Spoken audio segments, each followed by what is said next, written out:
Welcome to Magic Arcanum. I'm Ryan Gomez. Behind the scenes is Nicole Burdick, and we're so glad you're here because it's story time. As 2022 comes to a close, I thought it would be fun to look back at what happened across Magic this year, with the goal of deciding if our favorite trading card game deserves to be on the nice list or the naughty one. I am going to look mostly at the major paper product releases and the official storyline developments. But I want you to leave a comment with your most memorable moments down below too, just to make sure we cover everything. All right, so let's head all the way back to January when we kicked off the new year with the release of Innistrad Double Feature. This set was entirely reprints of cards from last year's Midnight Hunt and Crimson Vow, but given a special black and white treatment to make it feel more like the classic monster movies that inspired the plane of Innistrad. In a way, this set the tone for 2022. Over the next 12 months, we would see a lot of low-effort reprint sets, culminating in the 30th anniversary edition, but we'll talk about that one later. Overall, players were not impressed with Double Feature because it wasn't even a curated draft experience. They just recycled two recent sets with art that was pretty unappealing, and then they released it outside the traditional spooky season, at least here in the Northern Hemisphere. Altogether, this set was a big miss, and certainly goes on the naughty list. Also in January, we saw Commander Collection Black hit stores. This 8-card box set features reprints of Commander format staples like Sol Ring and Command Tower, along with some goodies for all the legends out there who make their home in the swamps. This is such a confusing product to me. It feels similar to a Secret Lair in that you're basically buying a known list of singles, and they are all special versions, but it's such a small group of cards, and while some of them are generic enough to go in any deck, others feel too specific to be widely useful. Now, don't get me wrong, I actually like the idea of thematic or color-focused products for players who want to bling out their favorite decks, and I love that this one is in stores rather than only online like Secret Lairs. I just wish they would commit to this idea a bit more. Instead of one Commander collection for Black, why not a series? Why not one with 10 zombie cards in it, another with 10 vampires, one with demons, one with all the artifacts and utility lands, and then let players pick the collection or collections that work best for them. Do a different one each month for a year, or give each color 2 per year, plus a pair of colorless ones with artifacts or something. I don't know. I just feel like this product line could be a great way to encourage players who just bought their starter Commander deck to think about upgrading it in a flashy way. I will put Commander Collection on the nice list, mostly out of respect for the potential this product line still has, and I will hope it continues to get better in the future. February brought us back to Kamigawa with Neon Dynasty. And I know this because a ton of people have since flocked to a video on my channel in which I predicted we would never return to this plane, just to let me know that my prediction had aged like milk or whatever. But here's the thing. We returned to Kamigawa in name only. They had to jump ahead 1,000 years, give the plane an entirely new mechanical identity, and drop most of the references to traditional Japanese folklore. You know, all the stuff that made original Kamigawa one of the least popular places of all time. For this visit, we got Magic's version of a cyberpunk plane, which tried to show us spirits and machines achieving a harmonious existence.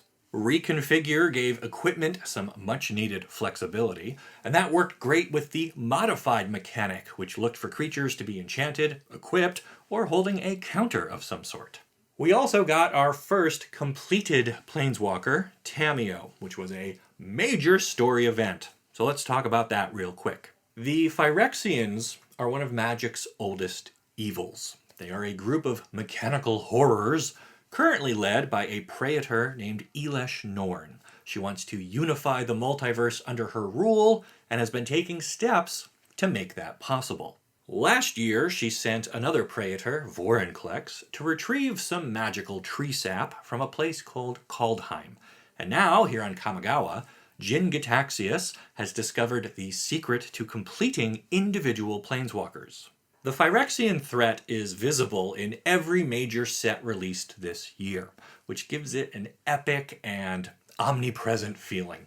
It's the kind of connective tissue I like to see in the Magic story, a way to tie all these various planes together, and it gives our planeswalking heroes a problem they can't just run away from. The dramatic story, combined with the skill-testing mechanics and visually distinct artistic style, definitely puts Neon Dynasty on the nice list.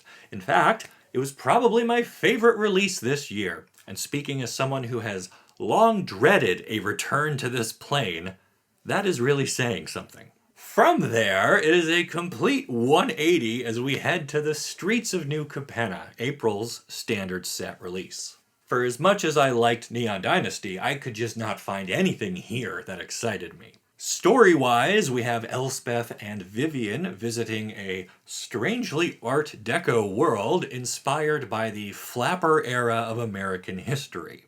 We are told crime runs rampant under the watchful eyes of 5 demon-controlled families, and somewhere down in the city's underbelly, Urabrask is looking to learn about the mysterious magical substance known as Halo.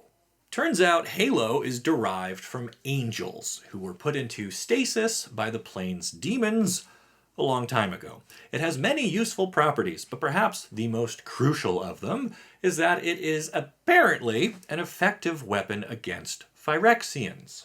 We learn that this is Elspeth's home plane, and that she may also be part angel, but really this whole set feels like the Iron Man 2 of the Phyrexian story arc.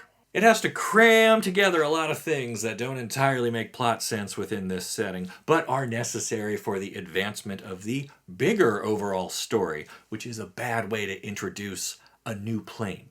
On top of that, they had to give us 5 individual faction mechanics, and they all ended up being just okay. None of them felt very criminal or demonic, and while they played fine with each other in limited formats, they lack the build-around power that Neon Dynasty brought to the table. Perhaps fitting for a plane driven by crime bosses, Streets of New Capenna is definitely on the naughty list. We had an incredibly long wait until the next standard set release, but that time was peppered with other products, including Commander Legends Battle for Baldur's Gate in June. Commander is one of, maybe even the most popular ways to play Magic, so it's not surprising there were multiple bites at the apple this year. The Baldur's Gate expansion was the second Commander set designed to be drafted, this time drawing upon the rich lore of Dungeons and Dragons. Now, I have not had a lot of D&D experience in my life, so at first I was very skeptical of adding characters and events from this universe into Magic's own multiverse. But I have to say, there are some interesting cards in this set, which has got me to rethink my stance quite a bit. I especially like the background enchantments, which basically let you create your own perfect commander character, just as if you had rolled up a new character for a campaign in D&D. The only downside I still find with this is when mechanics clearly made for multiplayer games of Commander start to find their way into heads-up legacy formats, and you get frustrating matches against someone who sits on the initiative or manages to abuse venturing into the Undercity somehow. As Magic continues to grow and explore the universes beyond, I think we will look back at Adventures in the Forgotten Realms and Battle for Baldur's Gate as gateway sets that helped ease players into accepting cards that aren't all Elder Dragons and Brushwags. So I will put Commander Legends on the nice list because I'm actually excited to work on a Savitri deck, and I guess that wouldn't have been possible without this set. Now, if D&D wasn't your thing, that's okay, because July gave us Double Masters 2022. This was another all-reprint set designed for drafting with the gimmick of having 2 rares or mythics per pack instead of the usual 1. I think the Masters sets, conceptually, are good for the health of Magic. They're a great way to inject reprints into circulation, refresh the art on popular cards, and shake up formats like Pauper by downshifting the rarity of some historic bangers. However, the price point of this product makes it difficult to afford drafting, and opening double bulk rares feels especially bad when you could have gotten like 3 set boosters of Neon Dynasty for your money instead. I wish sets like this were treated more as a gift to players rather than as a way to extract even more money out of them. There's really no reason a set that is all reprints should be triple the price to enjoy. But what do I know? I'm just another YouTuber tilting at windmills or whatever, right? Anyway, after a surprisingly long and quiet August, we reached September, where we returned to the plane that started it all in Dominaria United. Story-wise, we saw our heroes face the Phyrexians, who were finally operating in the open. The Praetor Shieldred managed to complete Ajani, kill Jaya, capture Karn, and destroy his Silex. And mechanically, we got a set stuffed with legendary creatures, sagas that let us read ahead, the ability to enlist our creatures into combat, and the return of Kicker and Domain. It was another nostalgia trip that managed to also set the stage for the looming conflict with Elesh Norn coming next year. As I said earlier, the Phyrexians are a huge part of Magic's early history, and having their Empire Strikes Back moment happen on Dominaria was essential to making the whole thing feel earned. The previous events, the stuff on Kaldheim and Kamigawa and New Capenna, that's nice and all, but we really needed a big show of force to remind us why these guys are so dangerous, and to let players know their favorite characters might not survive the next year. In fact, I made a whole video predicting who I think will be left standing by the time we finish the Phyrexian story arc, so go check that one out if you haven't already. It's hard not to like Dominaria United, though I did prefer Dominaria from 2018 a bit more. This year's visit didn't have as much room for simple callbacks to classic cards like Counterspell and Lightning Bolt, because they had to fit in all the Phyrexian references instead, but we're still left holding a set that is definitely on the nice list. Unfinity came next and caused a bit of controversy by dropping the silver-bordered identifier we had grown used to seeing on Uncards, and instead using an acorn symbol down in the footer. For anyone unfamiliar, Unsets were historically joke-filled releases, often designed around puns or mini-games or cards that broke the existing rules of real Magic. The emphasis was on fun and novel designs. You know, a reminder that this is a game and not something to always be taken so seriously. But Unfinity kind of changed to that by including cards that are legitimately playable in constructed formats, including the whole attractions mechanic, which adds even more cards you've got to carry in your deck box now, next to your dungeons and companions and lessons and so on.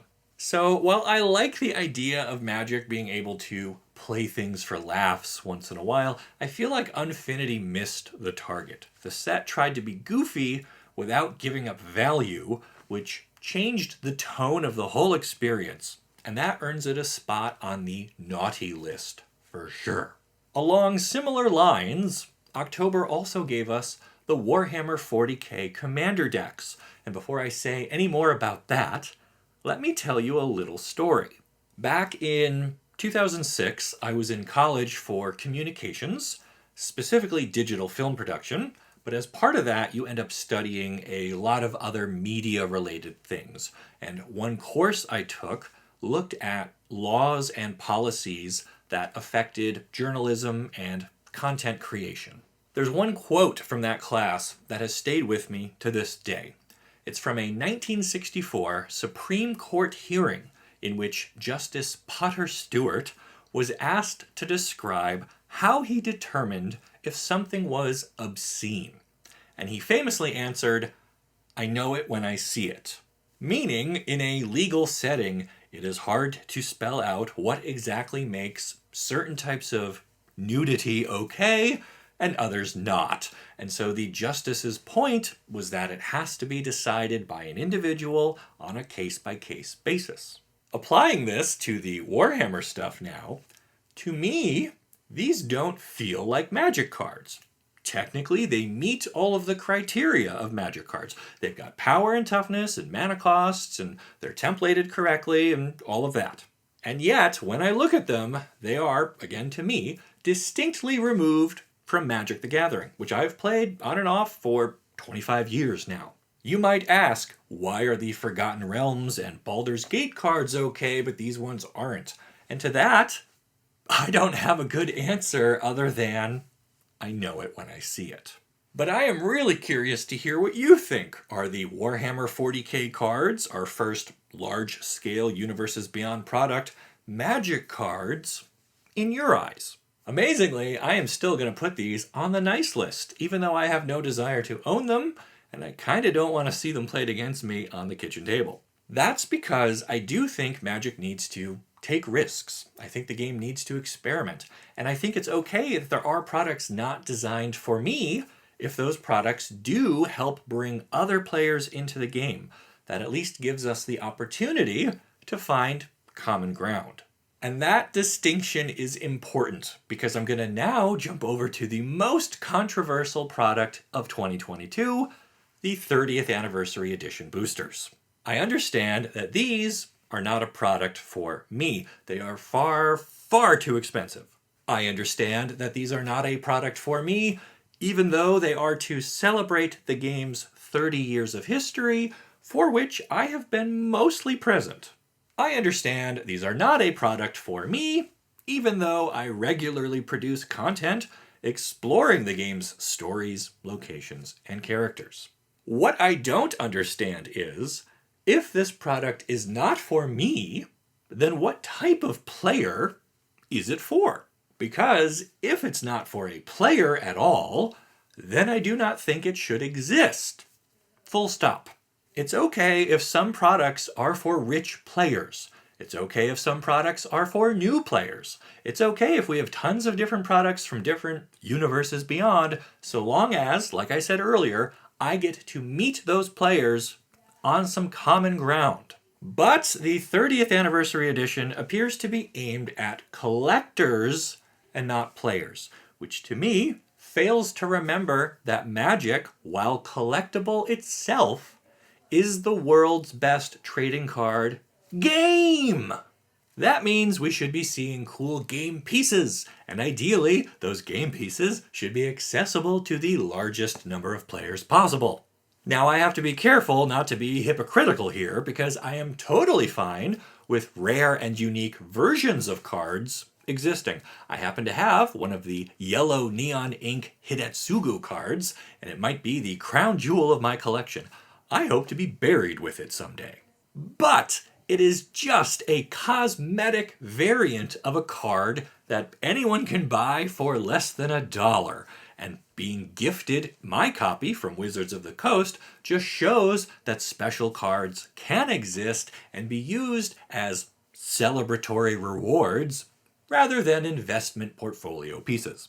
So yeah, 30th Anniversary Edition, straight to the naughty list, and hopefully the people in charge heard the overwhelming community feedback and stick to making playable cards we can all enjoy together.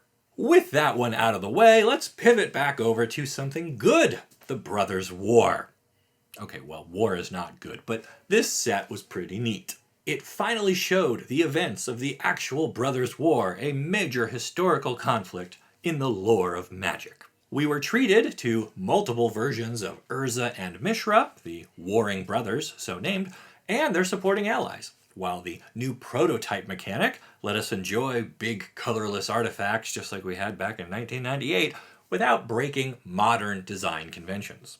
Toss in the retro frames, the return of Unearth, and references to a slew of classic cards, and you've got a set that does celebrate the history of this amazing game in a way that all players can appreciate. And for us lore mages especially, the Brothers' War also managed to nudge the main story ahead just a bit more with Teferi's time traveling, revealing the secrets of the original Silex, which might be just what our heroes need to stop the Phyrexians in the present day. This set certainly goes on the nice list, and I would love to find a few collector boosters in my stocking on Christmas morning. Failing that, maybe I'll end up with some Jumpstart packs, appropriately the last product released this year. Jumpstart has quietly grown from this fun, novelty, supplemental product to something apparently aimed at helping new players find their way into Magic. They've been releasing Jumpstart versions alongside regular set releases, the way they used to do theme boosters, but this is the 2022 version, not connected to Dominaria United or anything else. I feel like Jumpstart has great potential. It takes over the role of wacky experience left behind by the unsets, and it is a good vehicle for reprinting staple cards for non-rotating formats. But with so many variations of Jumpstart being released each year now, it is hard to keep track of what each one contains and how it fits into the larger picture.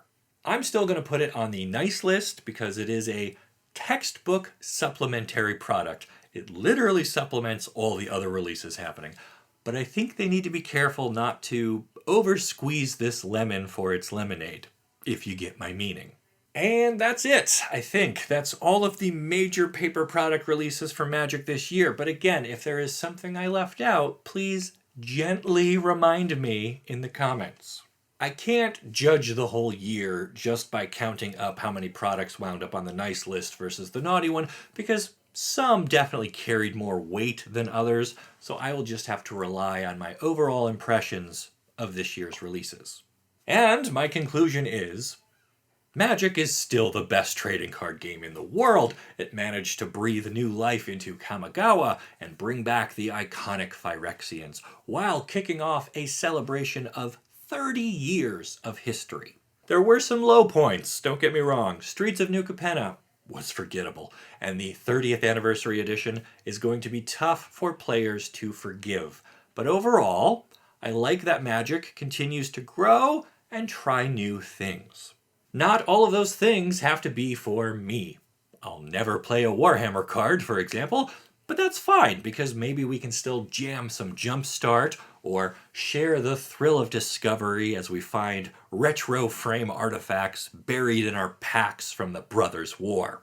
But what about you? Are you happy with the state of Magic in 2022? What was your favorite release this year? And what lesson do you hope Wizards of the Coast remembers going forward? Let me know down in the comments, and then make sure you like this video and subscribe to the channel so you don't miss the great stories you'll only find here on Magic Arcanum. We'll see ya!